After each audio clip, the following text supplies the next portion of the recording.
Mangwanana akanaka vadikani vateereri munyika yedu yeZimbabwe. Mangwanana akanaka kwamuri hama dzangu. Mangwanana akanaka vadikani kwese kwamuri kumativi mana enyika. Zita rangu ndinoitwa Pastor Kindness Tashu, Apostolic Faith Mission in Zimbabwe. Panguva ino regai titende Mwari. Tasanganiswa zvekare panguva yekuti tinzwe shoko raMwari, tisimbiswe pakutenda kwedu, tigoneswe pakunamata kwedu, tipiwe tariro naMwari, tipiwe nyasha, tirangarirwe upenyu hwedu uendeke pakurarama panyika ino. Regai ndigonamata tisvike pakupinda mushoko raMwari. Ndinokutendai Baba panguva ino muzita raIshe wedu Jesu Kristu. Ndinokudza zita renyu. Tirangarirei, tiitirei zvakanaka mangwanani ano patiri kuzotaura pamusoro peshoko renyu. Nyasha ngadziwande. Ropafadzai vateereri, varopafadzei, muropafadze inzwi renyu. Taurai neni mangwanani ano, nyasha dzigowanda. Kubata kwenyu kutirangarire, kugorangarira mwene mumwe panzvimbo yaari. Ndakudza zita renyu muzita raBaba neremwanakomana neremweya mutsvene. Amen. Mangwanani ano regai tisvike patinoverenga shoko raMwari kubva kubhuku yaMark chapter number 37, chapter number 4 verse number 37 to kusvika pa 41. Tiverenge bhuku yaMarko chapter number 4 verse 37 kusvika pa 41. Verse ya 37. Zvino dutu guru remhepo rakamuka, mafungu akarova chikepe, chikange zvino chozadzwa, asi iye wakanga ari mushure mechikepe avete pamutsago. Vakamumutsa vakati kwaari, mudzidzisi, hamune hanya kuti tofa here? Akamuka akatsiura mhepo ikanyarara, kukavapo nekudzikama kukuru. Zvino akati kwavari, munotyireiko zvakadaro? Hamuna kutenda seiko? Vakatya nokutya kukuru, vakati mumwe kune mumwe munhu, rudziiko uyu kuti kunyangwe mhepo negungwa zvinomuteerera? Mwari varopafadze kuverengwa kweshoko ravo.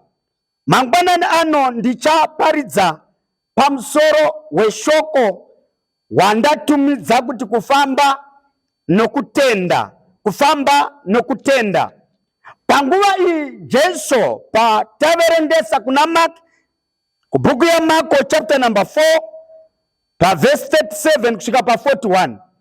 Pa verse 1 inotanga ichitaura pamusoro pa Jesu achitaura nevadzidzi vake pamusoro pemufananidzo wemukushi. Wapedza kutaura nyaya iyoyo unotaura pamusoro pemufananidzo wechiedza. Ndokuzosvika patasvika apa, Bible rinoti zvino zuva rakange ronyura. Jesu unotaura navadzidzi vake, unoti ngatiyambukirei mhiri, ngatiyambukirei mhiri. Vapinda mugwa vave kufamba. Bible rinoti mhepo huru yakasimuka ikatanga kuvhiringidza kufamba kwechikepe. Vadzidzi vakatanga kunetseka kuti tingaita sei kusvikira mhepo yave kupinda muchikepe. Vadikani, vana baba nana mai, vakomana nevasikana, upenyu hwatinorarama hwakafanana nepanguva Jesu yakati ngatiyambukirei mhiri. Shoko raMwari rinotionesa kuti mukusimuka kwemhepo muupenyu, patinenge tichirarama kune zvakawanda zvinosimuka. Kune dutu rinosimuka rekurwara, kune dutu rinosimuka rekunetseka, kune dutu rinogona kusimuka rekunetsa kwezvinhu muupenyu. Asi ndinoda kuti ndisimbise mumwe munhu panguva yamangwanani ano kuti kana ukatenda, Mwari werugare unokurwira. kana ukatenda. Mwari werugare unokusimudza kana ukatenda. Mwari werugare unomira newe. Jesu uri mugwa. Vadzidzi vanomukirwa nemhepo yakawanda. Mhepo pairi kusimuka, iri kusimukira varume vari kufamba naJesu. Kureva kuti kunyangwe uchinamata hazvireve kuti hausimukirwe nemhepo. Kunyangwe uchienda kukereke hazvireve kuti hausimukirwe nemhepo. Kune mhepo dzinotsvaga vanonamata vachirevesa. Kune mhepo dzinotsvaga vari panguva yerwendo rwekudzidza.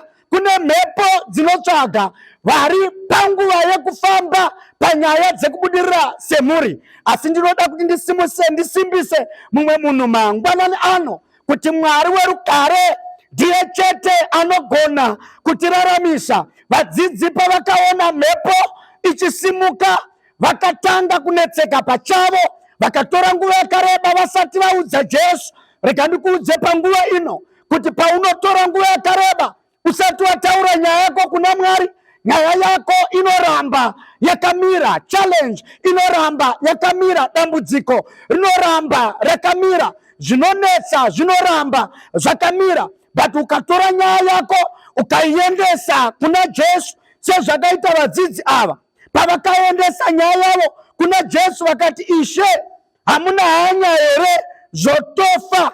Jesu unodzokera kwavari achiti, imi madirei kutya, maregereiko kutenda? Bhaibheri shoko raMwari rinotaura chiti kana pasina kutenda hazvibviri kumufadza Mwari. Ani nani anoenda kuna Mwari unofana kutenda kuti iye uripo uye unobhadhara avo vanomutsvaga. Vanababa nanamai, panguva ino Mwari ngaatiitire zvakanaka. Jesu paakaudzwa, pachiziviswa nyaya dzanetsa mubhoti, akasvika paakataura akati, mhepo nyarara. Ibasa raJesu kunyaradza mhepo pamusoro peupenyu hwedu. Kune mhepo dzinosimuka nenzira dzakasiyana siyana. Kune mhepo dzinouya usingafungire. Kune mhepo dzinouya nevari pedyo. Kune mhepo dzinouya nevaunonamata navo. Kune mhepo dzinouya kubva kumadzinza atakazvarwa. Asi ndinoda kuti mumwe munhu asimbiswe panguva ino yamangwanani ano kuti Jesu aripo pakunyaradza mhepo. Udza Mwari nyaya yako, iye unoinyaradza. Jesu akati mhepo nyarara, kukava nekudzikama kukuru. Jesu unotsvaga kutenda kwavari. Mangwanani ano Mwari ngaatibatsire. Ndinoda kuti utarise dambudziko rako, uriudze kuti hakuna paunosvika ndinokunyaradza nezita raJesu. Zvinonetsa muupenyu zvinonyaradzwa nezita raJesu. Shoko raMwari rinoti, ani nani anodana kwandiri ndinomupindura. Tendai kuti chinhu chipi nechipi chamunokumbira muzita rangu ndichakuitirai. Tendai kuti zvamanamata zvatoitika. Upenyu hwatiri kurarama panyika ino ngatiraramei nekutenda. Pasina kutenda hazvibviri kumufadza Mwari. Varoma 10 verse number 13 inoti, nokuti ani nani unodana kuzita raShe uchaponeswa. Hakuna munhu ungaponeswa asina kudana kuzita raJesu. Ngatirambei tichinamata, tisapera tariro. Jeremiah, muprofita Jeremiah pa 33 verse number 3 anoti, danai kwandiri ndichakupindurai, ndichakuratidzai zvakavanzika zvamusingazive. Kana tikaramba tichinamata, Mwari unotinzwa. Kana tikaramba tichinamata, Mwari unopindira. Kana tikaramba tichinamata, Mwari unotitungamirira. Hazvina basa kuti chirwere chako chave chemakore. Ndauya pano kuti Mwari atibatsire. Nzwisisa kuti hapana chisingaperi, chinobhururuka, chinomhara. Upenyu hwatinorarama upenyu hwepamweya, hwemweya ukashaya mweya upenyu haufambi zvakanaka. Jesu aripo kutibatsira. Iwe enda nedambudziko rako kuna Jesu unyaradze mhepo. Hakuna chirwere chisingapori, hakuna nhamo isingaperi. Ndauya pano kuti ndikusimbise pakudzidza kwako. pakushanda kwako uzvizive kuti tina Jesu anonyaradza mhepo, tina Jesu anonyaradza gungwa, tina Jesu anorangarira upenyu hwedu kana zvikanetsa. Tinopedzera nyaya dzedu pana Jesu kana zvikarema. Tinopedzera nyaya dzedu pana Jesu kana tikashaya. Tinopedzera nyaya dzedu pana Jesu. Zvanga zvakanaka panguva mangwanani ano kuti usimudze kutenda kwako, kuti Mwari ndibatsirei, Mwari ndigonesei, ndipewo simba randisina, ndipewo kutenda kwandisina, ndipewo tariro yandisina, upenyu hwangu hauna kumira zvakanaka, ndirangarirei, ndishongedzei. Tandiri kufarira pachapta iyi ndechekuti Mwari wamasimba ose akabva anyaradza mhepo ikanyarara. Chirega kutarisa kuti problem, dambudziko rako richapera pane rimwe zuva. Tarisira kuti dambudziko rako iko zvino ndichiparidza, dambudziko rako ngarinyarare. Kana uchirwara nemusoro, bata musoro wako uti mhepo yekurwadza kwemusoro nyarara. Kana uchirwadziwa nechest, bata chest yako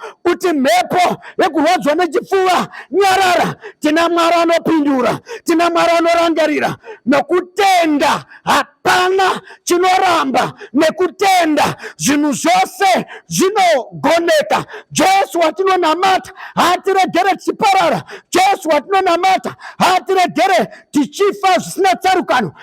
John unotaura pachapter number 10 verse number 10 unoti, mbavha inouya kuzoba nekuuraya nekuparadza, asi ini ndakauya kuti muve neupenyu, uye upenyu hwakawanda. Mwari ngaakurangarireko zvino. Kana uine dambudziko rako, uzvizive kuti Jesu wakauya kuzowedzera upenyu pakurarama kwako, kwete kuti uparare, asi urarame neupenyu hunogara nekusingaperi. Marko chapter number 11 verse number 24 inoti, naizvozvo ndinoti kwamuri, zvinhu zvose zvamunokumbira muchinyengetera, tendai kuti muchagamuchira zvino muchava nazvo. Ngatinamatei tichitenda. Ukanamata usingatende hauna zvawanamatira. Ukanamata usingatende hapana paunoenda neupenyu. Kukereke paunoenda ikoko, kumba paunogara ikoko, kubasa paunogara ikoko. Namata nekutenda. Shoko rinotaura pachena kuti zvino kana mwanakomana wemunhu achidzoka achawana kutenda kuri matiri here. Chanetsa mazuva ano, vanhu havachatenda, vanhu vave kutenderera. Kana tatenda ngatiregerei kunyunyuta. Kana tikatenda tisanyunyute. Ndinorangarira rimwe zuva Peter ari mubhoti, kwasimuka futi dzimwe mhepo. Bhaibheri shoko ramanotaura pachena kuti Jesu achibva mugomo kunonyengetera, wakauya achifamba ari pamusoro pemvura. Vanhu vakanetseka vari mugwa, vakati, Jesu ndimi here? Vamwe vakafunga kuti chigoritoto, vamwe vakafunga kuti chipoko, vamwe vakafunga kuti chidzangaradzimu, asi Jesu anoti ndini. Peter ndo paanosimudza inzwi anoti, kana murimi nditendereiwo ndiuye ikoko. Jesu akati huya. Peter akabuda mugwa akatanga kufamba pamusoro pemvura. Kureva kuti pamusoro pemvura panogona kufambika kana munhu akatenda. Pamusoro pedambudziko panofambika kana munhu akatenda. Zvauri kuona sechallenge zvinopedzwa nekutenda. Akatanga kufamba, akafamba Peter. Paakaona mhepo ichiwanda, wakabvisa meso ake kuna Kristu, akatanga kunyura. Rega ndikuudze panguva mangwanani ano, paunobvisa meso ako kuna Kristu unotanga kunyura.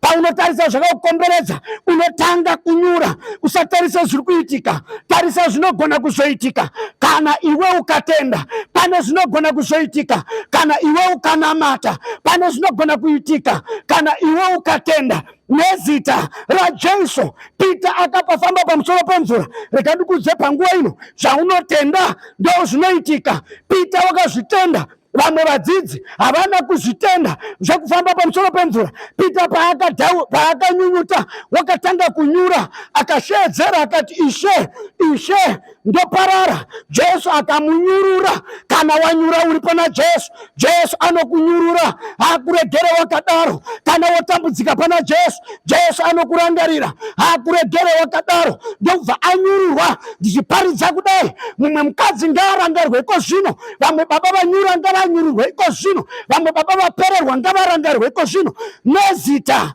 raJesu. Peter ndobva anyurirwa, ndobva atanga kufamba naJesu. Chinondinakidza panyaya iyi ndechekuti Jesu wakabva watanga kufamba naPeter achienda kugwa rinana Thomas, rinana Judas.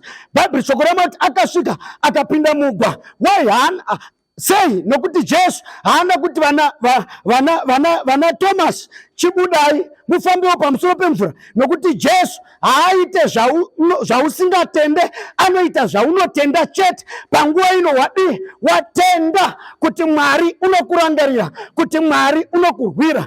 Nyasha dzaMwari werugare ngadzive nemi pese kwamuri. Simba rake rikutungamirirei pakutenda. Ivai nekutenda, ivai nesimba rekutenda, fambai nekutenda, tifambese nekutenda sababa vedu Abrahama, baba vekutenda. Regai ndisvike pandinonyengetera komborerwa kwese kwamuri wanirwai nyasha.